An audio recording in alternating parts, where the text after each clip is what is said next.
chiều bên nói chuyện được cái nói mình thở trên đường đi chung cho xin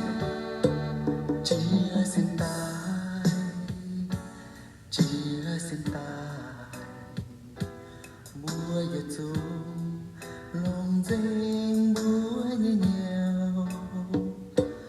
trên thiên路trên thiên路kênh chuyện nhảy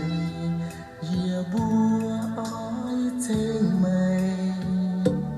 hàng nay nói ơi sao dễ nhẹ nhàng phú buồn mây quay ôi trên mây chiều yên đi nói yên đi nói thôi thì luôn lòng nhiên nhảy mèn ôi phù số chờ lệ bay buồn mà nhảy búa tu chẳng làm ấy trên chiều nhẹ ấy im đi nói im đi nói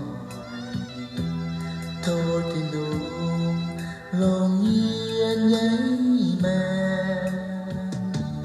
ôi phù su chờ lệ bay buồn mà nhảy búa tu chẳng làm ấy trên chiều nhẹ ấy trên chiều nhẹ ấy